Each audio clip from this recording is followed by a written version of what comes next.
Apel pagi yang diikuti seluruh pegawai di lingkungan Universitas 11 Maret, Senin 24 Januari 2022, dimulai.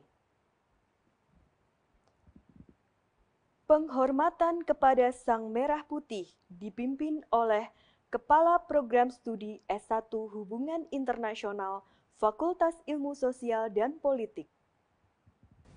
Kepada Sang Merah Putih, hormat, gerak.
Tegap, gerak. Mengheningkan Cipta dipimpin oleh Dekan Fakultas Ilmu Sosial dan Politik. Mengheningkan Cipta, mulai.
Selesai.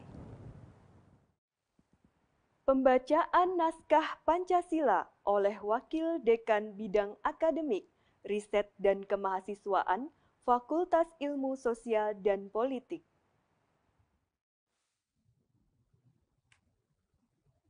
Pancasila. 1.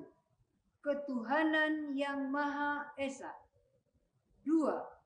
Kemanusiaan yang adil dan beradab. 3.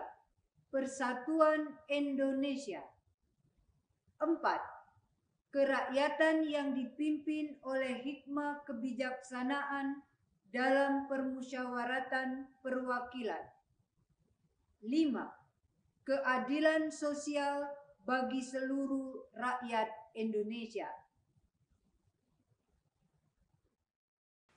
Pembacaan pembukaan Undang-Undang Dasar tahun 1945 oleh Subkoordinator Non-Akademik Fakultas Ilmu Sosial dan Politik. Undang-Undang Dasar Negara Republik Indonesia tahun 1945. Pembukaan. Bahwa sesungguhnya kemerdekaan itu ialah hak segala bangsa, dan oleh sebab itu maka penjajahan di atas dunia harus dihapuskan karena tidak sesuai dengan peri kemanusiaan dan peri keadilan. Dan perjuangan pergerakan kemerdekaan Indonesia telah sampailah kepada saat yang berbahagia dengan selamat sentosa mengantarkan rakyat Indonesia ke depan pintu gerbang kemerdekaan negara Indonesia yang merdeka, bersatu, berdaulat, adil, dan makmur. Atas berkat rahmat Allah yang Maha Kuasa dan dengan didorongkan oleh keinginan luhur supaya berkehidupan kebangsaan yang bebas, maka rakyat Indonesia menyatakan dengan ini kemerdekaannya. Kemudian daripada itu, untuk membentuk suatu pemerintah negara Indonesia yang melindungi segenap bangsa Indonesia dan seluruh tumpah darah Indonesia, dan untuk memajukan kesejahteraan umum, mencerdaskan kehidupan bangsa, dan ikut melaksanakan ketertiban dunia yang berdasarkan kemerdekaan, perdamaian abadi, dan keadilan sosial, maka disusunlah kemerdekaan kebangsaan Indonesia itu dalam suatu Undang-Undang Dasar Negara Indonesia yang terbentuk dalam suatu susunan negara Republik Indonesia yang berkedaulatan rakyat dengan berdasar kepada ketuhanan yang Maha Esa, kemanusiaan yang adil dan beradab, persatuan Indonesia, dan kerakyatan yang dipimpin oleh hikmat kebijaksanaan dalam permusyawaratan perwakilan, serta dengan mewujudkan suatu keadilan sosial bagi seluruh rakyat Indonesia.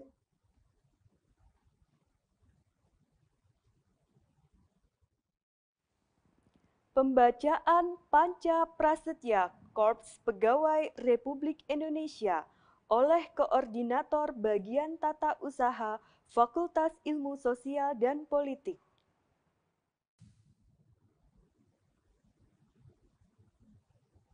Panca Prasetya Korps Pegawai Republik Indonesia.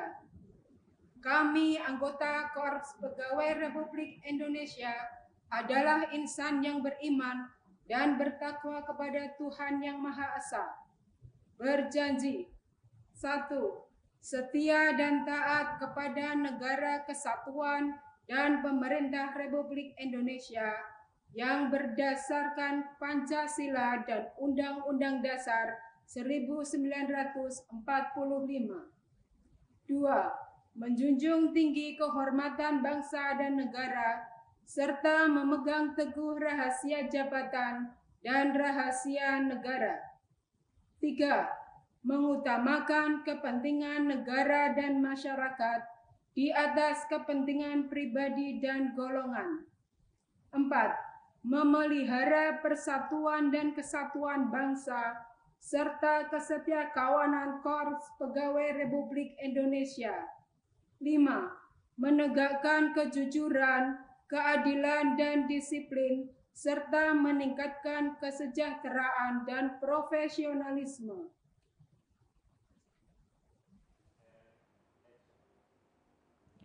Pengarahan oleh Dekan Fakultas Ilmu Sosial dan Politik, Profesor Dr. Ismi Dwi Astuti Nurhaini, MSI. Yang terhormat Rektor dan Wakil Rektor UNS beserta jajarannya, yang terhormat Ketua, Sekretaris, dan anggota Majelis Wali Amanah, yang terhormat Ketua, Sekretaris, dan anggota Senat Akademik, yang terhormat Ketua, Sekretaris, dan anggota Dewan Profesor, dan seluruh sivitas akademik UNS yang berbahagia. Assalamualaikum warahmatullahi wabarakatuh. Salam sejahtera, Shalom, Om Swastiastu, Namo Buddhaya, Salam Kebajikan. Pada apel pagi ini, izinkan saya menyampaikan beberapa hal penting yang harus menjadi perhatian utama kita, khususnya dalam mendukung proses belajar mengajar yang menyenangkan dan aman bagi siapapun, sehingga UNS dapat menghasilkan sumber daya manusia dan calon pemimpin masa depan yang unggul dan bermartabat.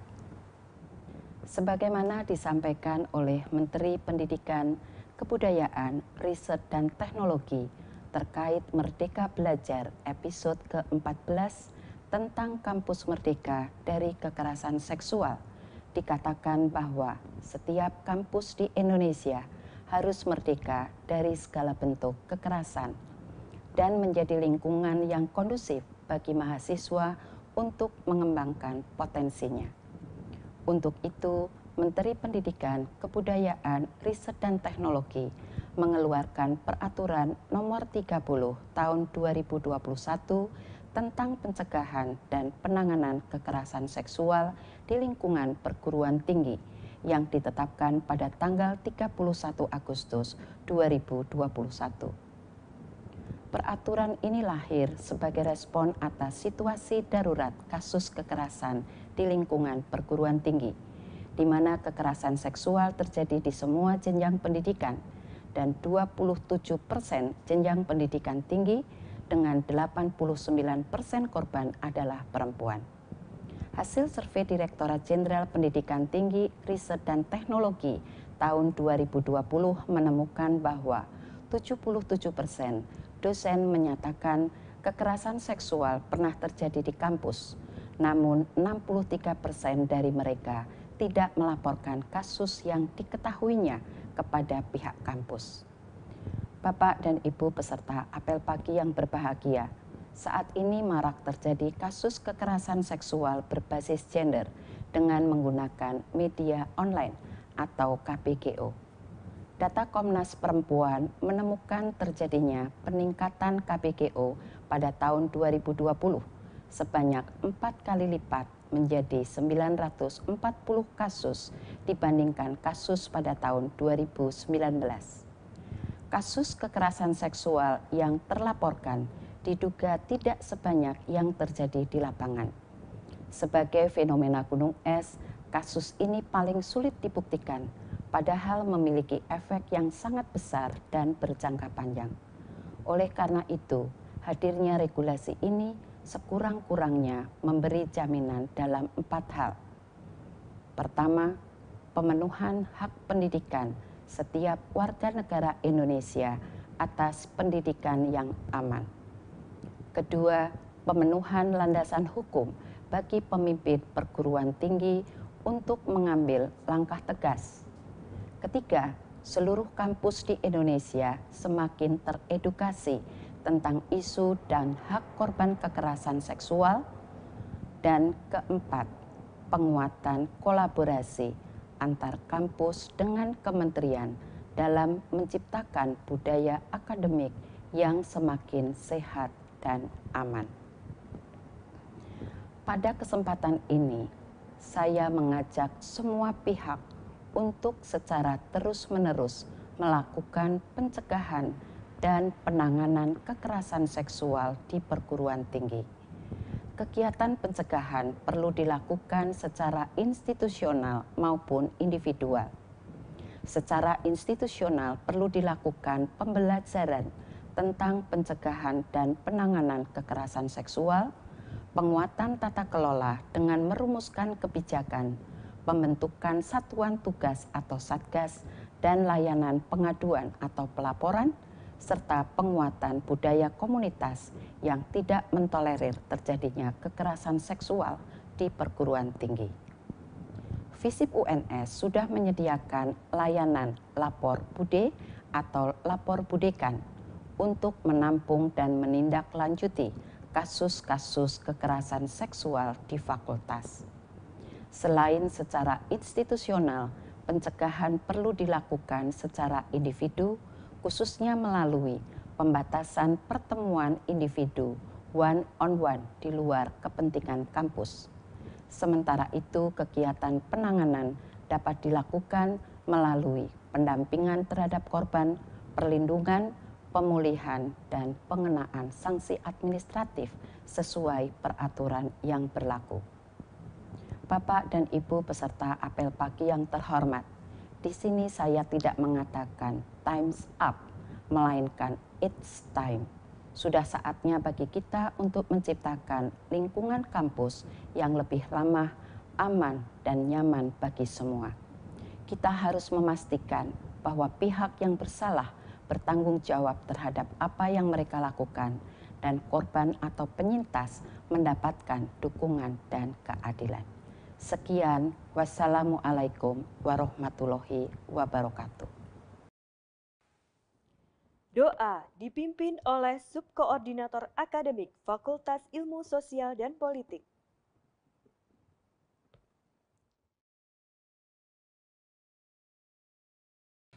Assalamualaikum warahmatullahi wabarakatuh.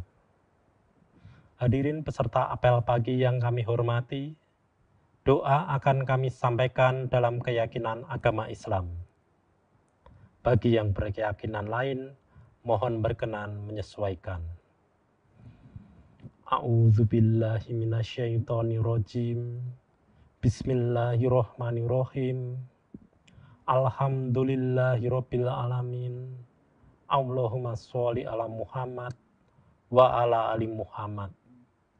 Ya Allah, kami bersyukur atas nikmat yang telah Engkau anugerahkan kepada kami.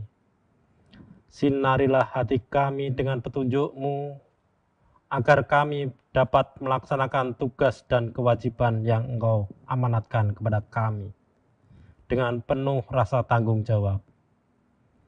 Ya Allah, kami berkumpul untuk apel pagi dan siap melaksanakan tugas. Lindungilah kami, jiwailah tekad pengabdian kami dengan keimanan, serta tuntunlah kami pada jalan yang benar. Ya Allah, satukanlah hati kami, satukanlah gerak langkah kami. Berilah kami rahmat dan hidayah-Mu, agar kami mampu bersikap jujur, adil, dan bertanggung jawab dalam menjalankan tugas yang kami emban. Dan anugerahkanlah kepada kami kekuatan untuk mengamalkannya. Ya Allah, ya Tuhan kami, ampunilah dosa dan kesalahan kami, dosa kedua orang tua kami, dosa para pemimpin kami, dan dosa-dosa para pendahulu kami. Ya Allah, kabulkanlah doa dan pinta kami, hanya kepadamu-lah kami menyembah, dan hanya kepadamu-lah kami mohon pertolongan. Rabbana atina fid dunya hasanah wa fil akhirati hasanah wa qina adzabannar. Allahumma sholli ala Muhammad wa ala ali Muhammad. Alhamdulillahirabbil alamin. Amin. Wassalamualaikum warahmatullahi wabarakatuh.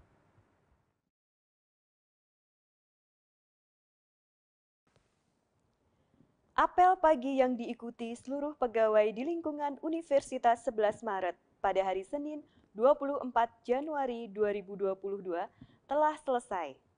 Terima kasih kami sampaikan kepada Bapak Ibu yang telah mengikuti apel pagi hari ini. Selamat melanjutkan aktivitas kembali. Salam sehat dan tetap patuhi protokol kesehatan.